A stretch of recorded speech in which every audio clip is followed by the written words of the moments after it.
Stars on Air. Stars on Air. The Celebrity Talk Show. With RJ Tushara.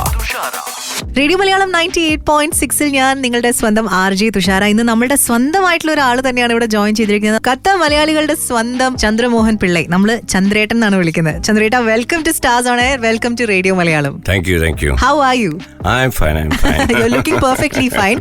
ശരിക്കും ഒരു സകലകലാ വല്ലഭൻ. ആക്ടറാണ്, പ്രൊഡ്യൂസറാണ്, മ്യൂസീഷ്യനാണ്, ബാങ്കറാണ്, businessman ആണ്. എനിക്ക് തോന്നുന്നു ഈ സ്കൂളിലൊക്കെ നമ്മൾ പഠിക്കുന്ന സമയത്ത് നമ്മളെടുത്ത് പറയത്തില്ലേ, ഇവനെ കണ്ടുപടി, അങ്ങനത്തെ ഒരാളാണ് താങ്കൾ ശരിക്കും പറഞ്ഞു കഴിഞ്ഞാൽ. ആൻഡ് നമ്മളുടെ ഒരു സ്വകാര്യ അഭിമാനം എന്ന് തന്നെ പറയണം. Let's talk about your journey. Like before you got into movies അല്ലെങ്കിൽ സിനിമ എന്നൊരു മേഖലയിലേക്ക് വരുന്നതിന് മുമ്പായിട്ട് തന്നെ 1977 if I'm not wrong you came to Qatar first.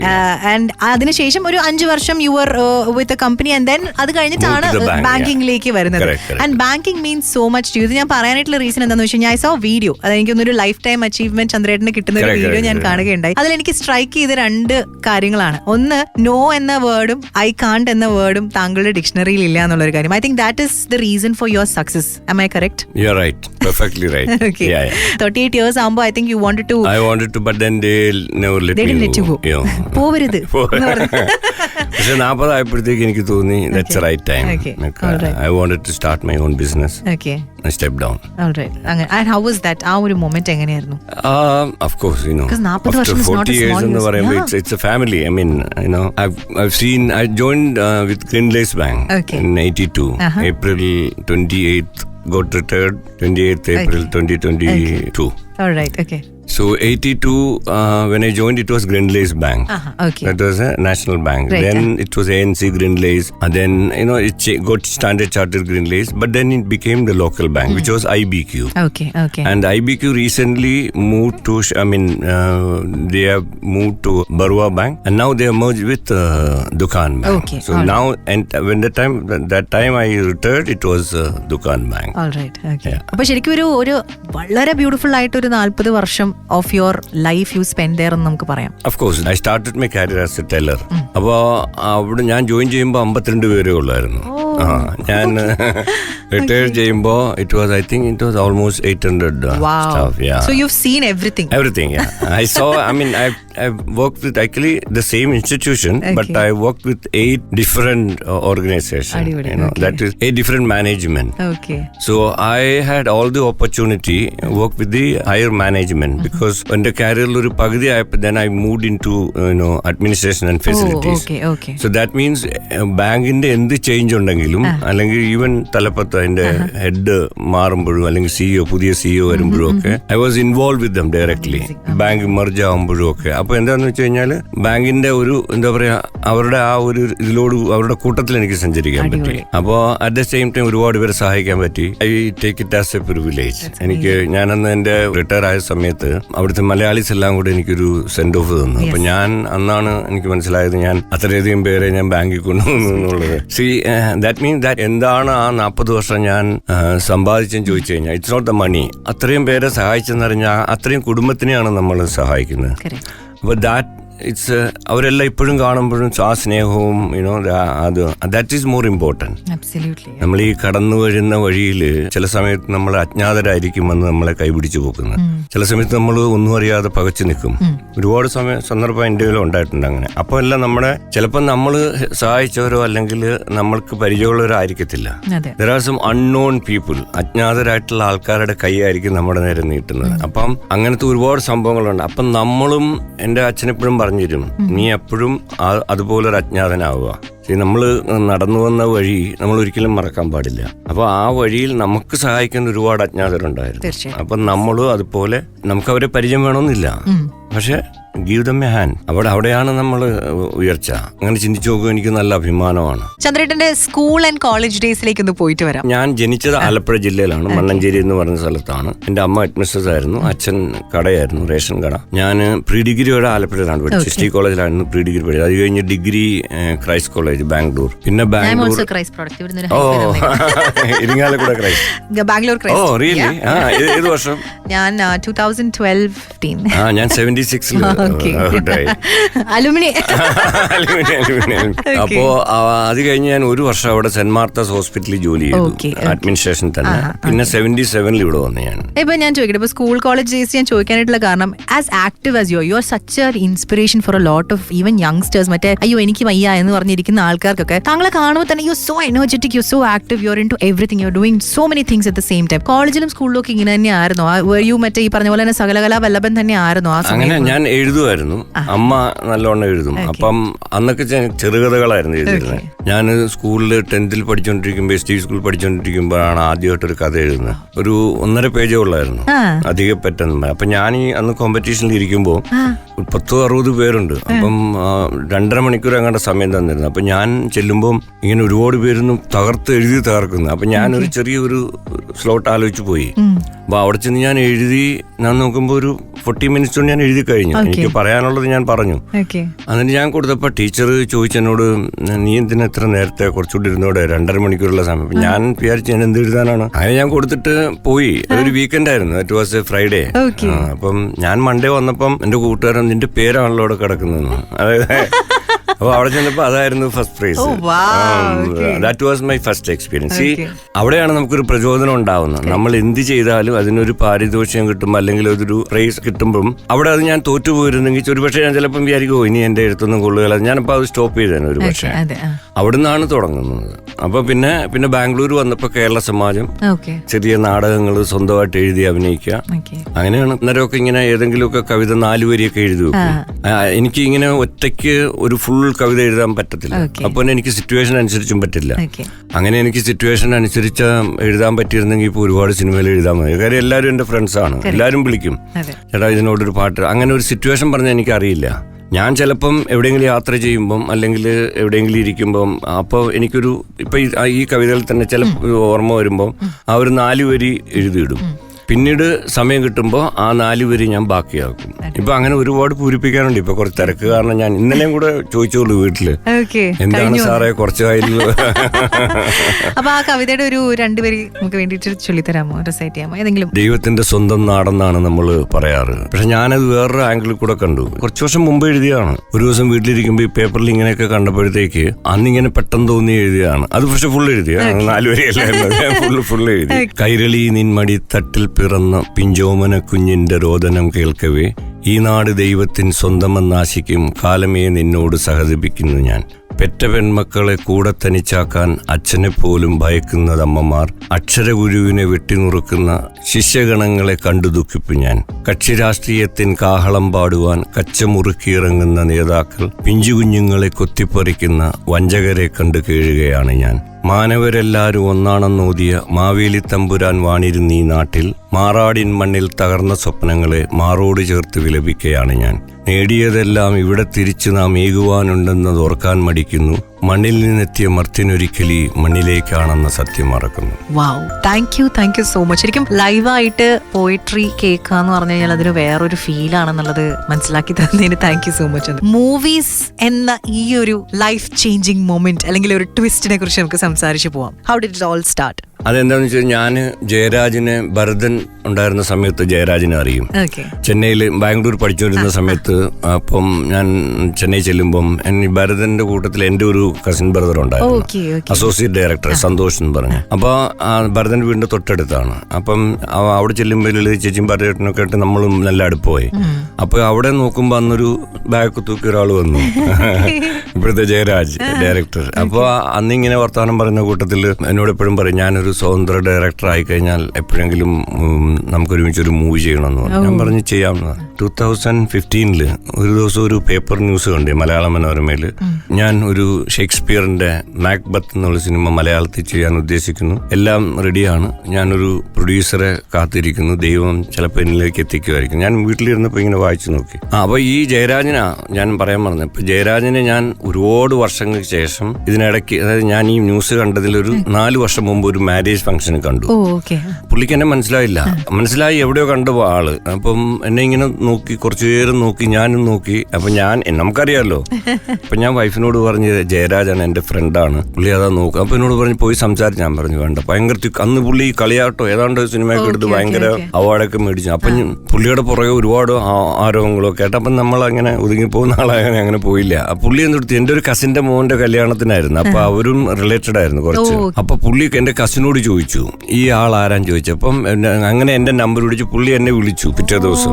അങ്ങനെ ഞങ്ങൾ തമ്മിൽ ഒരു റീകണക്റ്റഡ് ആയി രണ്ടാമത്. അപ്പം ഈ പേപ്പറിലെ ന്യൂസ് കണ്ടപ്പോ ഞാൻ വിളിച്ചു, ജയ നീ ഇങ്ങനെ ഒരു പടത്തിൽ ഇങ്ങനെ ഇത് പറഞ്ഞല്ലോ, നമുക്ക് നോക്കിയാലോ എന്ന് പറഞ്ഞു. അയ്യോ എന്നാ പിന്നെ എനിക്ക് വേറെ ആരും വേണ്ട.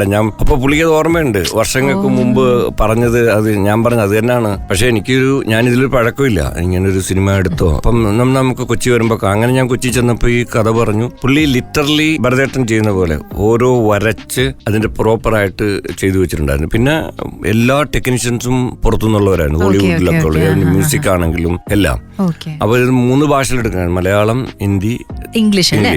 അപ്പൊ അതെ. അപ്പൊ അങ്ങനെ ചോദിച്ചു. അപ്പൊ ഞാൻ പറഞ്ഞു ഇതിന്റെ ഒരു കോസ്റ്റ് അറിയണം. അപ്പൊ പുള്ളി അന്നേരം US പോയിട്ട് ഇവരെ എല്ലാം ബ്ലോക്ക് ചെയ്തിട്ട് വരട്ടെ എന്ന് അങ്ങനെ പോയിട്ട് ഖത്തറിൽ വന്ന് ഞാനും എന്റെ കോബ്രദർ ഉണ്ട്, ഞങ്ങൾ രണ്ടുപേരും കൂടെ ആണ്.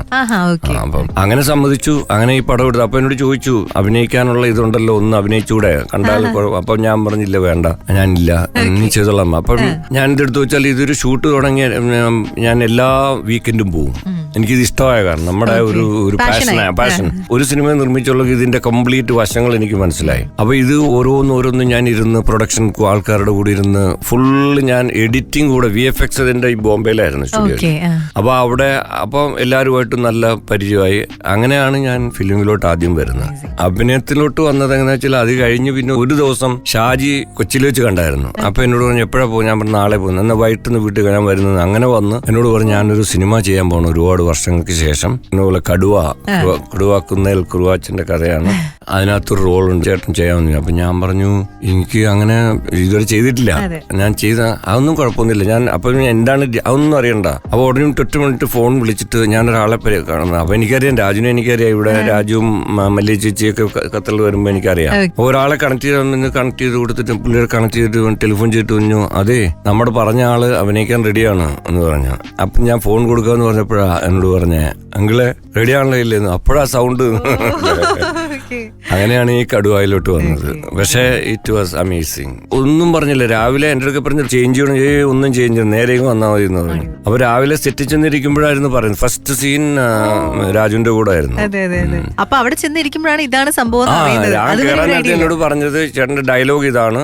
അപ്പൊ എനിക്ക് തന്നു 3 ഡയലോഗ്, അത് മാത്രം കാരവാനെ വെച്ച് തന്നു. പിന്നെ എന്റെ ഒക്കെ പറഞ്ഞു ഒരു മിക്സ് ക്യാരക്ടർ, നെഗറ്റീവ് അല്ല പോസിറ്റീവ്, രണ്ടും ഷെയ്ഡുള്ള ഒരു ക്യാരക്ടറാണ്, ചിരിക്കരുത്, ബാക്കി ഞാൻ ഇട്ടെന്ന് പറഞ്ഞു. അങ്ങനെ ചെയ്തു. ഡയലോഗ് ഒന്ന് പറയോ? 12 കോടി കളത്തിൽ നിൽക്കുന്നവനും കളം മാറി ചവിട്ടുന്നവനും.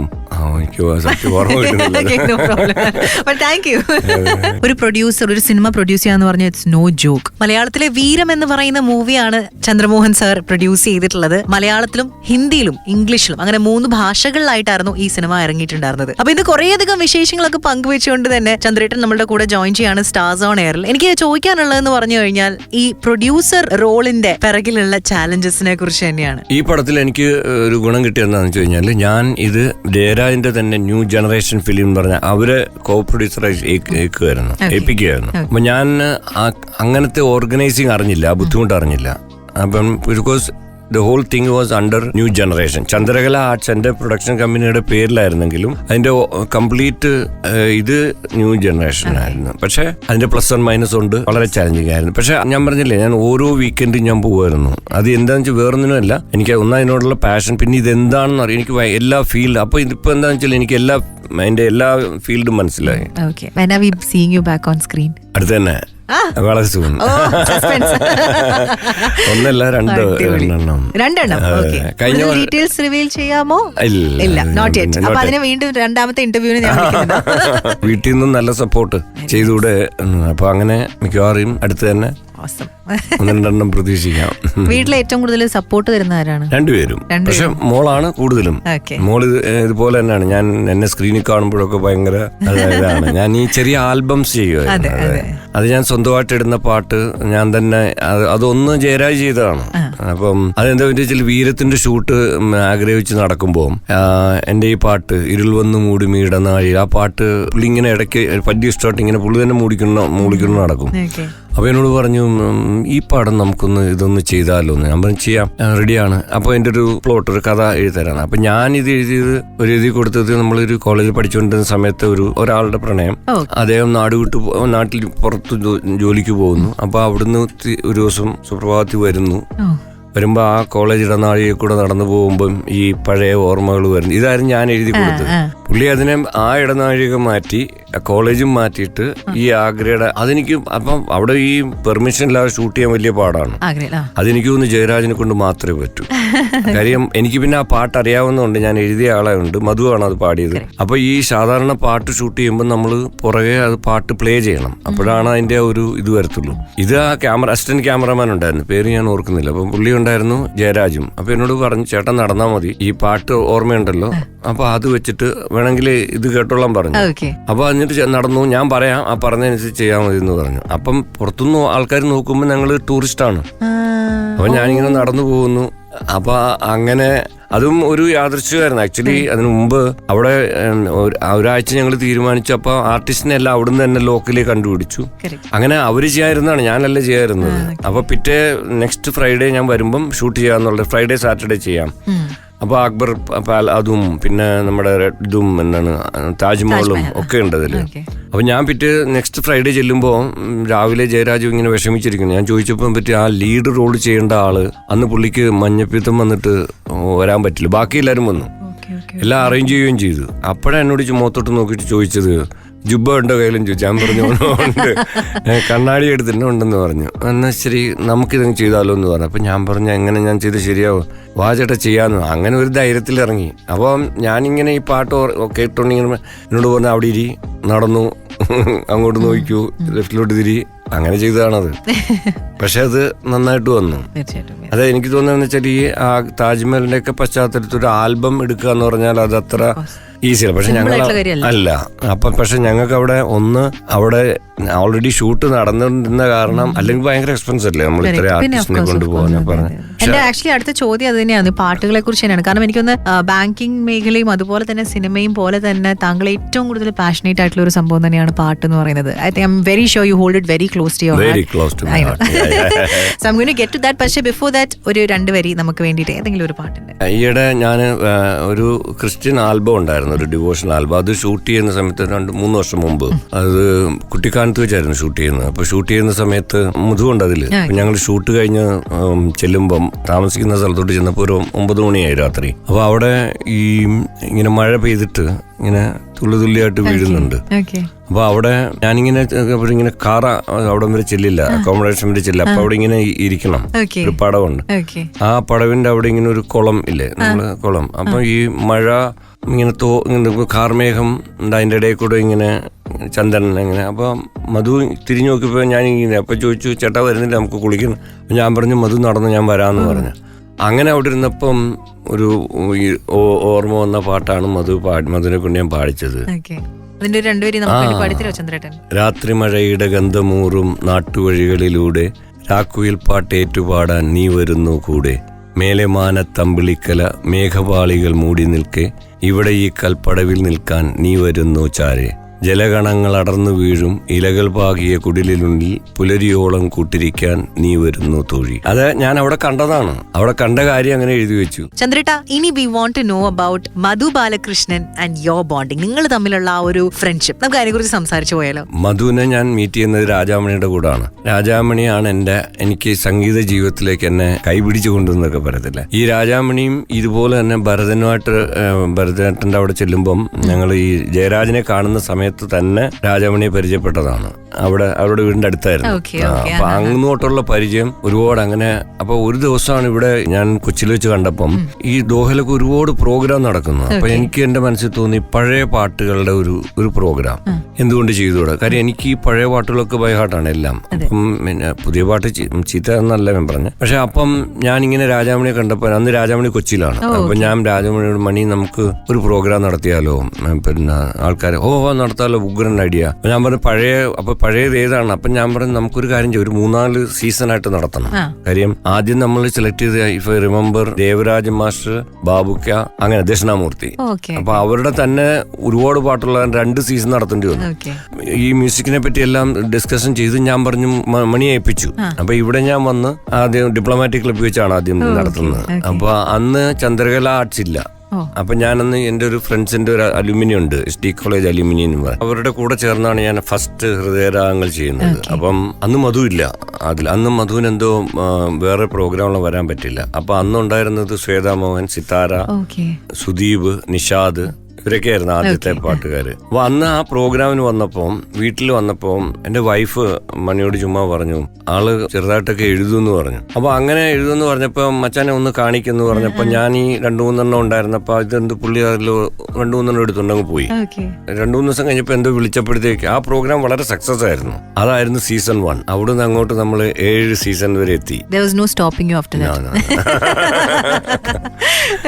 അപ്പം ഇത് കഴിഞ്ഞ ഒരു മാസം കഴിഞ്ഞ് എന്നെ വിളിച്ചു. നാട്ടിലോട്ട് വരുന്ന എപ്പോഴാ, വരുമ്പോ ഒന്ന് ചെന്നൈയിൽ വരുമോന്ന് ചോദിച്ചു. അപ്പൊ ഞാൻ പറഞ്ഞു വരാമല്ലോ എന്ന് പറഞ്ഞു. അപ്പൊ അങ്ങനെ ചെന്നൈ ചെന്നപ്പോ പുള്ളിയുടെ സ്റ്റുഡിയോയിൽ ചെന്നപ്പം വിൻസെന്റ് ആണ് പുള്ളിയുടെ മാനേജർ. അപ്പൊ അവിടെ ചെന്ന് അവിടെ ഇരുന്നു. അപ്പൊ എന്നോടൊക്കെ പറഞ്ഞു ഒരു സംഭവം കേൾപ്പിക്കാന്ന് പറഞ്ഞു. അപ്പൊ ഞാനിങ്ങനെ ഇരുന്നപ്പം ഒരു പാട്ട് ഇങ്ങനെ പ്ലേ ചെയ്തു. അപ്പൊ അത് മധുവാണ് പാടിയിരിക്കുന്നത്. അപ്പൊ ഞാനിങ്ങനെ കേട്ടപ്പോ നല്ല പരിചയമുള്ള വരികള്. അപ്പൊ പൗർണമി രാവിലെ പാൽനിലാവ് എന്ന പോൽ പടികടന്നെത്തിയ പാട്ടുകാരി, എത്രയോ ജന്മങ്ങൾ ഒന്നായി കഴിഞ്ഞിട്ടും ഈ ജന്മം എന്തേ നീ വൈകിപ്പോയി. ഇതാണ് പാട്ട്. അപ്പൊ അത് കേട്ടപ്പോ അപ്പോഴാണ് എനിക്ക് സർപ്രൈസ് തന്നത് ആ ഒരു പാട്ട്. എന്നിട്ട് പിന്നെ പറഞ്ഞു നമുക്കിതൊരു, അന്ന് ഈ CD ആണല്ലോ, അപ്പോ 8-9 പാട്ട് വേണം. അപ്പൊ എന്നൊക്കെ പറഞ്ഞു ഇത് 2 ഉള്ളൂ, വേറെയുള്ളൊക്കെ ഡിവോഷനിലായിരുന്നു.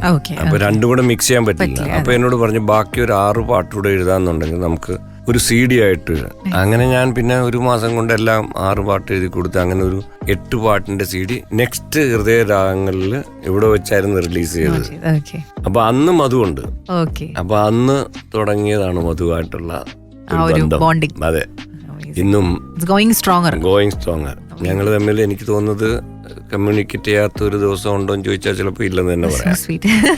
എവിടെയാണെങ്കിലും ലോകത്ത് എവിടെയാണെങ്കിലും ഞങ്ങളാണ്. ഇപ്പം ഇങ്ങോട്ട് വരുന്നതിന് മുമ്പ് തന്നെ കൂടെ സംസാരിച്ചിട്ടാണ് വന്നത്. ആ ബന്ധത്തിന് എന്തു പേര് പറയണമെന്നറിയില്ല.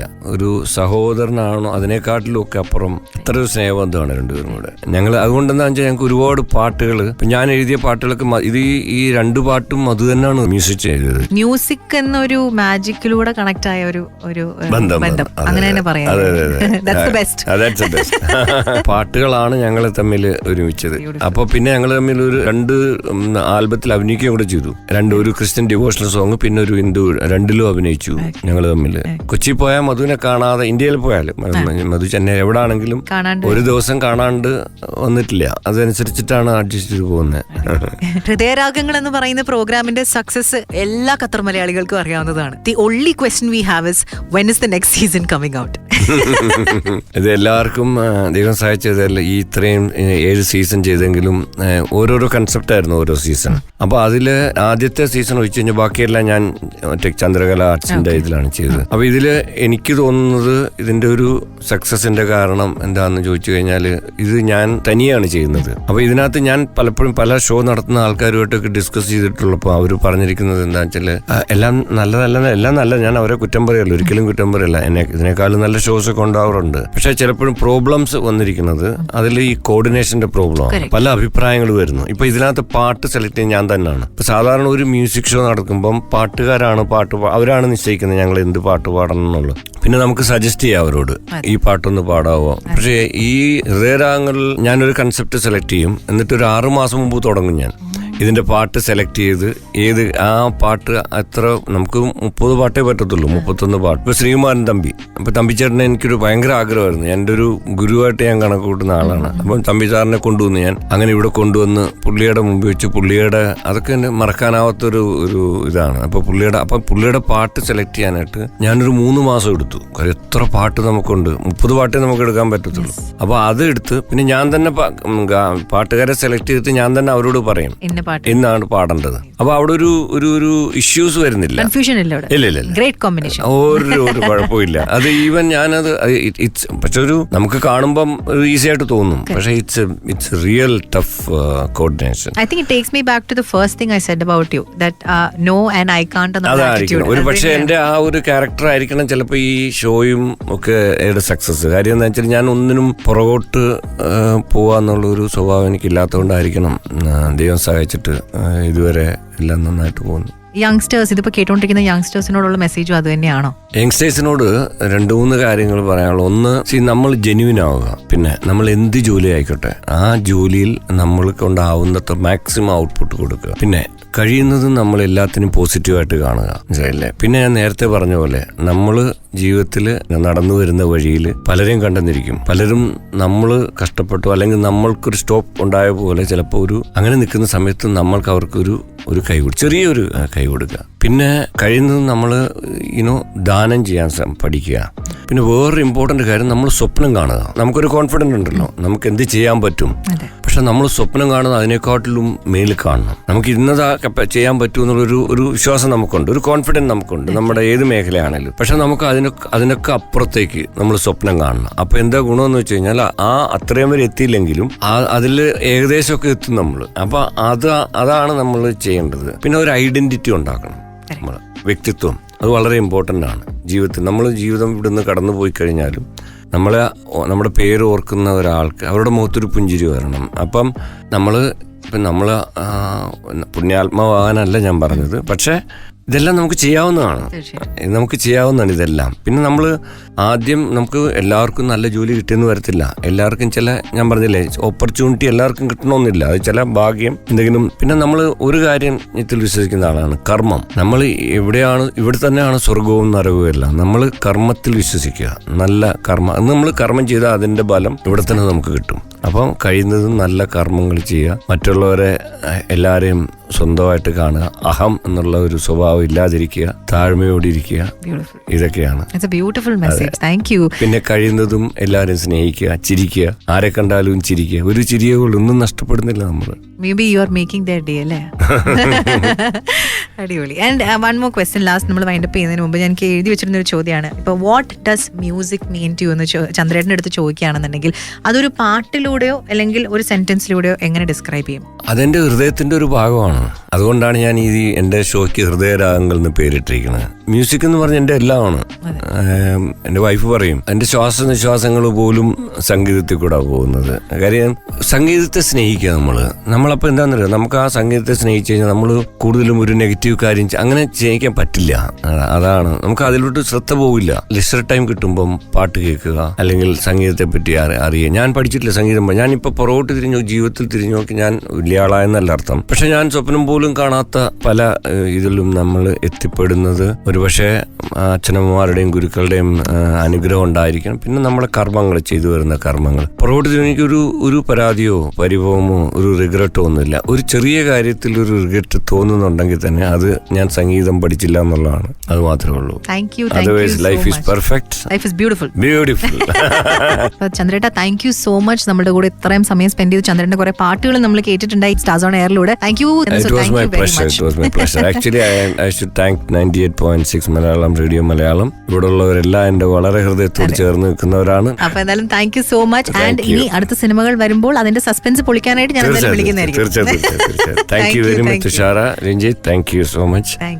Thank you. എന്താ പറയാ, ഒരുപാട് നാളായി വിചാരിക്കുന്നു 98.6 എന്നെ ഇതിനു മുമ്പും വിളിച്ചിട്ടുണ്ട്, പക്ഷെ എന്തോ വരാൻ പറ്റില്ല. ഇന്നാണ്. I was lucky. Thank you so much.